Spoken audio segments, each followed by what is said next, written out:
प्रभु यीशु मसीह के नाम में आपको अनुग्रह, शांति और आशीष मिले। एक फैक्ट्री के कुछ वर्कर्स थे और इन वर्कर्स के बीच में एक परमेश्वर का भय मानने वाला भी वर्कर था और प्रभु यीशु पर विश्वास करता था। तो एक बार उसने देखा कि जो उसका औजार का डब्बा था, टूल किट था, उसके टूल किट में से एक महंगा वाला टूल गायब है, औजार गायब है। और उसने देखा कि उसके साथ वाले एक और वर्कर के टूल किट में उसका टूल पड़ा हुआ है। यानी स्वाभाविक बात थी कि इसके संगी वर्कर ने इसका औजार चुराया था। और अब ये जो अच्छा वर्कर था, परमेश्वर का भय मानने वाला, वो परेशान हो गया और उसको ये था मैं कैसे उसको कहूँ, कैसे वापस लूँ, और कोई मेरे पास सबूत नहीं है, लेकिन मुझे मालूम है वो औजार मेरा है। तो बहुत इस कश्मकश में रहा, लेकिन फिर उसने एक निर्णय लिया। उसने सीधा जाके वो जो चोर वर्कर था उसको आमना सामना किया और उसे कहा कि देख, मैंने देखा है और मैं जानता हूं कि मेरा एक औजार तेरे पास है, और अगर तुझे उसकी आवश्यकता है तो तू उसको इस्तेमाल कर सकता है और तू रख भी सकता है। और ये बात कह के वो अपना काम वापस करने लगा और इस तरह से उसने उस पूरी घटना को अपने मन से हटा दिया। जो परेशान वो हो रहा था, अशांत हो रहा था, उसने उसको आमना सामना करके उस बात को बता के उस बात को एक प्रकार से सामने से हटा के और मन में बहुत उसने शांति पाई। उसका विवेक भी शांत हो गया कि मैंने उसको क्षमा कर दिया। और इसके बाद जो चोर वर्कर था वो बहुत परेशान हो गया और अगले 2 हफ्ते उसने किसी न किसी तरह उस अच्छे वर्कर को प्रसन्न करने की कोशिश की। उसको डर नहीं था कोई कि मेरी कोई नौकरी चली जाएगी, ऐसा कुछ नहीं था, लेकिन मन ही मन में, विवेक में वो बहुत ही तंग हुआ। एक तो उसने उस औजार की जो कीमत थी वो देने की कोशिश करी। दूसरी बार उसने उसके बराबर की कोई चीज उसको देने की कोशिश करी, है ना। और फिर कहा कि मैं तेरा कुछ काम कर दूंगा, और फिर यह भी किया कि उसके कोट की जेब में कुछ उसने पैसे भी डाल दिए। इतना वो मन में परेशान था। और बाद में दोनों के बीच में एक बहुत लंबी चलने वाली दोस्ती शुरू हो गई। और एक बार फिर इस चोर वर्कर ने अपने दोस्त को बताया कि तूने जो मुझे क्षमा कर दिया, इस बात को मैं सह नहीं पाया और मैं बहुत तंग हो गया। तो कहानी यहीं तक है, जो लेख है। तो एक सवाल मेरे मन में आता है, क्या इस चोर वर्कर का घमंड था कि वो उस क्षमा को ले नहीं पा रहा था, या उसको शर्म आ रही थी? मैं सोचता हूं उसको बहुत शर्म आ गई, इसलिए फिर दोस्त भी बन गए, नहीं तो वो दोस्त नहीं बनता। वो शर्मिंदा हुआ जिस काम से। और जो क्षमा उस अच्छे वर्कर ने दी वो उसकी समझ से बाहर थी, है ना। निर्गमन 34:7 में परमेश्वर इस प्रकार से कहता है, हजारों पीढ़ियों तक निरंतर करुणा करने वाला, फिर अधर्म और अपराध और पाप का क्षमा करने वाला है, परंतु दोषी को वो किसी प्रकार निर्दोष ना ठहराएगा। वह पितरों के अधर्म का दंड उनके बेटों वरन पोतों और परपोतों को भी देने वाला है। कहता है वचन कि वो हजारों पीढ़ियों तक निरंतर करुणा करता है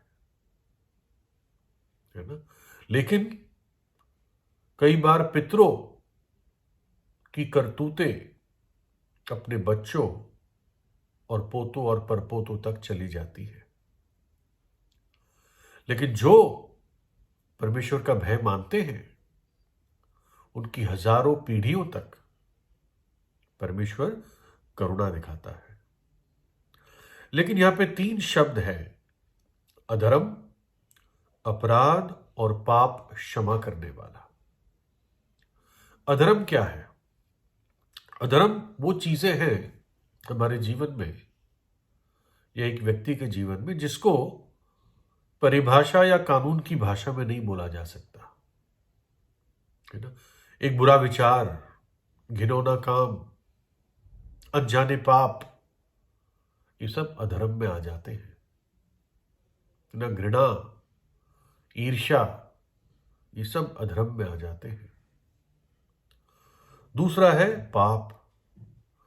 पाप होता है कि निशाने से चूक जाना।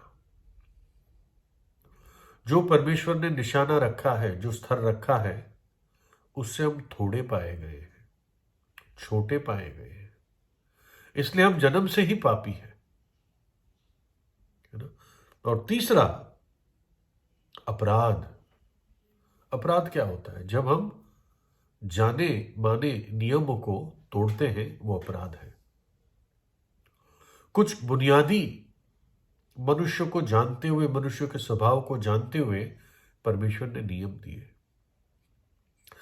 तू अपने माता पिता का आदर करना, तू हत्या ना करना, तू झूठी गवाही यानी झूठ ना बोलना, परमेश्वर का नाम व्यर्थ में ना लेना, तू व्यभिचार ना करना, तू लालच ना करना, अपने पड़ोसी की किसी चीज की, उसके सामान की, मकान की, पत्नी की, किसी चीज की लालच मत करना। ये परमेश्वर के नियम है और जब हम इसको तोड़ते हैं तो ये अपराध है ना। और परमेश्वर जानता है इसलिए कि मनुष्य कितना बड़ा पापी है, अपराधी है और अधर्मी है। लेकिन जब अपनी परिभाषा परमेश्वर देता है तो क्या कहता है? हजारों पीढ़ियों तक निरंतर करुणा करने वाला, अधर्म और अपराध और पाप का क्षमा करने वाला, है ना। यानी जब एक व्यक्ति आता है प्रभु के पास तो वो क्षमा पाता है। लेकिन क्षमा पाने के लिए एक व्यक्ति को इस बात को मानना पड़ता है कि हाँ, मैं पापी हूं, अधर्मी हूं, अपराधी हूं और मुझे उद्धारकर्ता की आवश्यकता है। देखिए, एक और व्यक्ति था जो बहुत बीमार था और उसको पैरालिसिस था, झोले का मारा हुआ था, खुद चल नहीं पाता था। तो उसके 4 दोस्त या 4 रिश्तेदार उसको एक खाट पर उठाकर लेकर आए प्रभु यीशु के पास। इतनी भीड़ थी कि उन्होंने छत की टाइलें अलग अलग करके, छत में छेद करके उस खाट को प्रभु के सामने उतारा और लिखा है, यीशु ने उनका विश्वास देखकर उस झोले के मारे हुए से कहा, हे पुत्र, तेरे पाप क्षमा हुए। सबसे पहली चीज प्रभु ने उसको कहा, हे पुत्र, तेरे पाप क्षमा हुए। झोले का मारा हुआ था, प्रभु उसकी पीड़ा को जानता था। वो व्यक्ति भी पता नहीं कितने समय से पलंग पे पड़ा हुआ था, लेकिन प्रभु ने उसके दिल की भी पुकार को देखा। वो एहसास कर रहा था कि मैं पापी हूं। तो प्रभु ने पहले उसको कहा, बेटे तेरे पाप क्षमा हुए। सबसे पहले तेरा विवेक शांत हो जाए, तू मन में शांति पा, तेरे पाप क्षमा हो गए।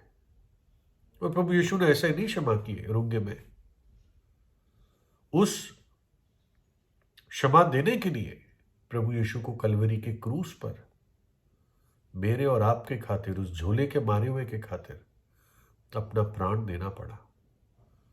हमारे पापों को अपने ऊपर ले लिया, उसने सजा सह ली, अपना पवित्र लहू बहा दिया, ताकि जो कोई अब उस पर विश्वास करता है, पश्चाताप करता है, वो क्षमा पाता है, वो नाश नहीं होता परंतु अनंत जीवन पाता है। एक बार प्रभु का चेला था, उसने प्रभु के पास आकर ये कहा, उसका नाम पतरस था, हे प्रभु, यदि मेरा भाई अपराध करता है तो मैं कितनी बार उसे क्षमा करूं? क्या 7 बार करूं? यीशु ने उससे कहा, मैं तुझसे ये नहीं कहता कि 7 बार, वरन 7 बार के 70 गुने तक। ये मनुष्य का स्तर है। तो धर्मगुरु होते थे, वो 3 बार क्षमा करने को कहते थे। प्रभु यीशु के शिष्य ने सोचा, चलो हमें 7 बार तो करना चाहिए, धर्मगुरु से तो हम बेहतर हैं। लेकिन प्रभु यीशु का स्तर क्या है? कहता है 7 बार के 70 गुने तक, है ना, 7 times 70 या फिर 7 raised to 70, यानी ये परमेश्वर की क्षमा करने का स्तर है ना। इसका मतलब ये नहीं है कि व्यक्ति के पास पाप करने का लाइसेंस है, लेकिन परमेश्वर का हृदय कितना चौड़ा है, कितना क्षमा करने वाला है, इससे हमें यह पता चलता है।